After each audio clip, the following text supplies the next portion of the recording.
You are given three lenses L1, L2 and L3, each of focal length 10 centimeter. 1, 2, 3 सबकी 10 है, +10, +10 and +10. An object is kept at 15 centimeter in front of lens L1 as shown. The final real image is formed at the focus I of L3. अच्छा, इसका focal length 10 है, यानी कि 10 पर ही final image बनती है. ठीक है. Find the separation between L1, L2, L3. हमें लेंसेज के बीच की दूरी निकालनी. देखिए, let's talk about lens L3, क्योंकि हमें इसके बारे में पता है कि कहाँ बन रही है इमेज. देखो, हमें पता है कि इमेज 10 फोकस पे बन रही है, उसका फोकस 10 दिया है ना. सो V इज +10, क्योंकि इमेज रियल है ना, और फोकल लेंथ 10 दिया है. हमको U निकालना है कि रे कहाँ से आ रही होगी. Let's solve it. 1/V + 1/U. So 1/10 is 1/10 + 1/U. So 1/U तो 0 आ गया, तो U आ गया इन्फिनिटी. इन्फिनिटी का मतलब होता है रे पैरेलल है. अब देखिए, ये आप ऑरली भी कर सकते थे, क्योंकि अगर फोकस पे इमेज बन रही है तो वो तभी पॉसिबल है जब पैरेलल आ रही हो. सिर्फ पैरेलल रेज ही फोकस पे इमेज बनाती हैं. ये ऑरली भी हो सकता था. करा क्योंकि ये क्वेश्चन बोर्ड एग्जाम का है और हमें सॉल्व करना होता है. वहाँ पे हम अंग्रेजी नहीं लिखते, वहाँ सॉल्व करके दिखाते हैं.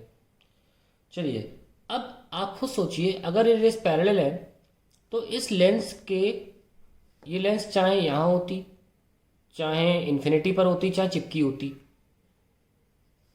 इससे कोई फर्क नहीं पड़ता. इस बात से कोई फर्क नहीं पड़ता कि लेंस कहाँ है. तो L2 L3 के बीच में या तो डिस्टेंस 0 भी हो सकता था या इन्फिनिटी भी हो सकता था. तो आंसर क्या लिखेंगे? Since rays from L2 originate parallel and reach L3, hence any distance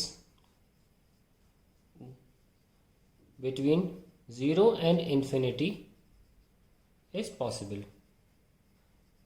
Now, अब बारी आती है लेंस L2 की. For Lenz L2, let us see.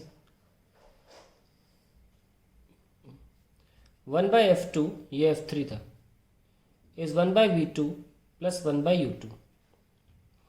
अगर हम L2 की बात कर रहे हैं तो हमको पता है कि रेज जो हैं वो पैरेलल निकल रही हैं लेंस 2 से. यानी कहाँ मीट करेंगी? अगर लेंस ना होती, लेंस 2 की बात करो केवल, सिर्फ लेंस 2 की, अगर रेज पैरेलल निकलेंगे तो कहाँ मीट करेंगी? इन्फिनिटी पे. तो लेंस L2 के लिए हमको क्या पता है कि V2 इन्फिनिटी है और जो फोकस है वो 10 है. रखी value. 1/10 is 1/infinity + 1/u2. Solve करेंगे तो u2 क्या आएगा? 10. यानी कि दूसरे लेंस के लिए जो ऑब्जेक्ट डिस्टेंस था वो 10 था. अब देखिए, इसको भी ऑरली कर सकते थे, क्योंकि रेस पैरेलल तभी होती जब फोकस पे ऑब्जेक्ट रखा हो. फिर से हमें लेकिन सॉल्व करना पड़ेगा, है ना. सॉल्व करके दिखाना तो है ही. अब हमें ये आसानी से मिल गया कि भाई हमें ये 10 मिल चुका है. हम ऑलरेडी एक पार्ट का आंसर कर चुके हैं. हमें बताना था separation between lenses bye L1, L2, L3. हम L2, L3 के बीच में ऑलरेडी आंसर कर चुके हैं. बारी बस L1, L2 की बची है. उसमें भी हमने इतना ऐसा 10 सॉल्व कर दिया है. यहाँ से लेकर यहाँ तक सॉल्व कर दिया है. अब यहाँ से लेकर यहाँ तक कोई बड़ी बात नहीं है. ऑब्जेक्ट डिस्टेंस गिवन है, फोकस गिवन है. ऑब्वियसली इस लेंस ने यहाँ इमेज बनाई होगी, तभी तो इस लेंस के लिए ये इमेज ऑब्जेक्ट का रोल प्ले करेगी. तो अब हमें आसानी से मिल जाएगा. ये सॉल्व नो. आइए यहाँ कर लेते हैं इसको. 1/f1 is 1/v1 + 1/u1. So 1/f1 10 है, v1 कितना है निकालना है, और u1 कितना है 15. सो 1/10 - 1/15 इज 1/v1.